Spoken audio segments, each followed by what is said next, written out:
Hello everyone, কেমন আছো তোমরা সবাই? আশা করছি তোমরা সবাই খুব ভালো আছো। আমরাও বেশ ভালোই আছি। আজকে নতুন আরেকটি ভিডিওতে তোমাদের সবাইকে জানাচ্ছি অনেক অনেক ওয়েলকাম আর অনেক ভালোবাসা। আজকের ভিডিওটা একটু অন্য ধরনের। আজকের আমি যে টিপসগুলো ইউজ করব আশা করছি তোমাদের কাজে লাগবে, যার জন্য সবজিগুলো আমাদের ভালো থাকবে আর রান্নার কাজগুলো আরও সহজ হয়ে যাবে। দেখতে থাকো ভিডিওটা, স্কিপ না করে। আশা করছি তোমাদের কাজে লাগবে। তো আমাদের তো সবজি আনা হয় এক সপ্তাহে। সবজির মধ্যে অনেক কিছুই থাকে। এই যে পালং শাকটা আমি বাছলাম, বেছে যদি আমি রেখে দিই ফ্রিজে স্টোর করে, তাহলে কি হবে, পালং শাকটা ভালো থাকবে আর নষ্টও হবে না।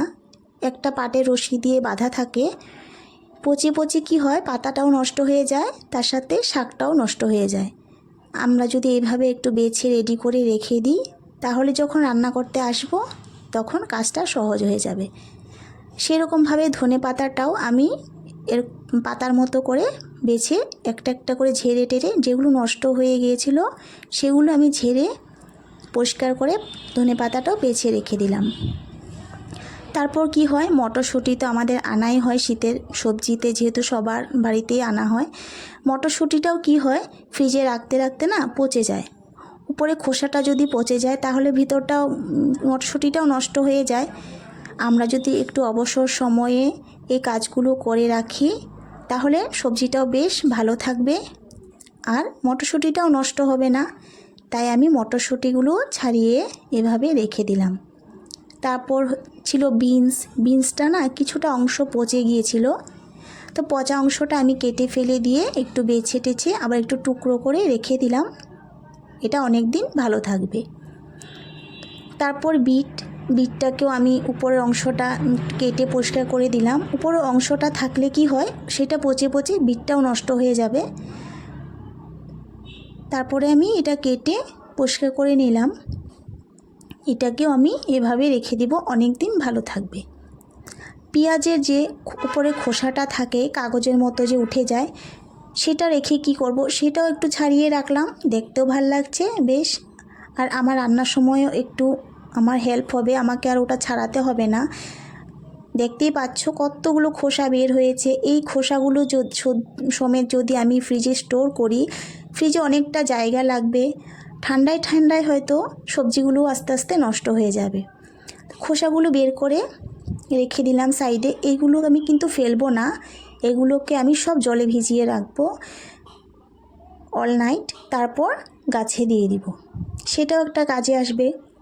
তারপর রসুন, আমরা যখন রান্না করতে আসি তখন কি হয়, রসুনগুলোকে আমরা ছাড়াতে বসি, কতটা সময় লাগে। এইভাবে যদি রসুনগুলো আমরা খুলে একটু রেডি করে রাখি ফ্রিজে স্টোর করে, তাহলে আমাদের কাজটা অনেকটা সহজ হয়ে যাবে। আদাটাও আমি সেইভাবে পরিষ্কার করে নিলাম।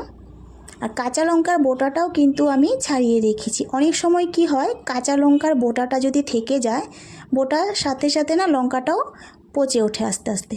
সেই জন্য বোটাটা যদি আমরা ছাড়িয়ে রাখি, তাহলে কাঁচা লঙ্কাটাও অনেক দিন ভালো থাকে। হ্যাঁ, ফ্রিজে রাখলেই ভালো থাকবে। এই যে মিষ্টি কুমড়োটা আমি এই বুকটাকে একটু কেটে নিচ্ছি, তাহলে জায়গাটাও একটু কম নিবে আর মিষ্টি কুমড়োটাও নষ্ট হবে না, অনেক দিন ভালো থাকবে ফ্রিজে রাখলে। হ্যাঁ, এটা ফ্রিজে না রেখে বাইরেও রাখতে পারবে, একটুকু নষ্ট হবে না। তোমরা রেখে দেখতেই পারো। আমি এই টিপসগুলো না আমি নিজে ইউজ করি, তার জন্যই শেয়ার করলাম, যে হয়তো আমার বন্ধুদের একটু উপকারে আসবে। এই যে আমাদের শুকনো লঙ্কাটা বাজার থেকে আনা হয়েছিল, সেটা তো আর ধুতে পারবো না, একটু শুকনো কাপড় দিয়ে মুছে মুছে আমি লঙ্কাগুলো কৌটোতে ভরে রাখলাম। এভাবেই আমি করে থাকি কাজগুলো অবসর সময়ে, তাহলে আমার রান্নার কাজটাও একটু সহজ হয়ে যায়। আর অবসর সময় নিয়ে এগুলো করবে তোমরা, কাজের মধ্যে তো আর এসব হয় না। এই যে আলুটা, যখন নতুন আলু বের হয়েছিল না, তখন বেশ বালু ছিল, তখন আমরা ধুয়ে রেখেছিলাম। আজকের আলুটা আমাদের সেরকম বালু নেই, তো আমি শুকনো একটা কাপড় দিয়ে মুছে এভাবে রেখে দিলাম, তাহলে একটু বালু যদিও আছে সেটাও পড়ে গেল। আর এদিকে হচ্ছে ফুলকপির ডাঁটা।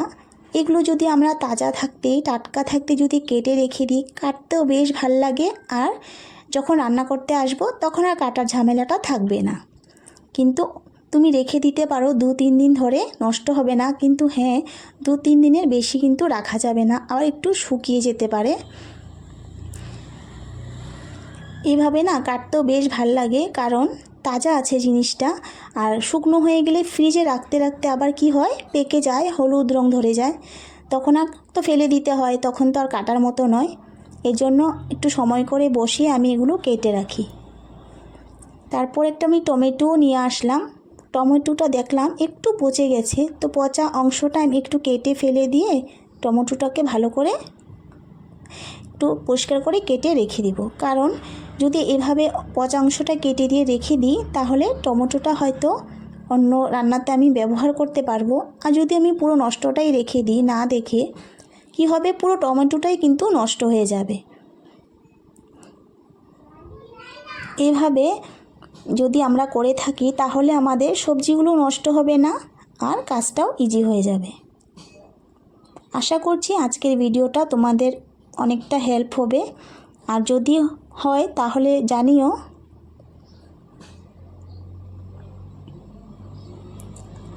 আমাদের তো সংসারে অনেক কাজ থাকে, তারপরেও রান্না করতে আসলে সবজি কাটা, সেটাও একটা বড় কাজ। এভাবে যদি আমরা গুছিয়ে রাখি, তাহলে আর দেরি হবে না।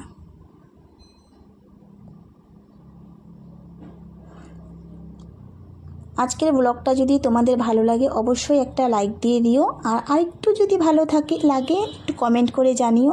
আর আরেকটু যদি বেশ ভালো লাগে, তাহলে সাবস্ক্রাইব করে দিয়ে আমার পাশে থেকো, আর তোমার ফ্রেন্ডস আর ফ্যামিলির সাথে শেয়ার করে দিও। কতগুলো খোসা বের হয়েছে দেখো।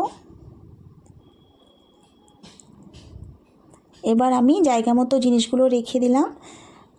বেগুনটা দেখো, এটাও কিন্তু পরিষ্কার করে আমি ফ্রিজে রেখেছিলাম।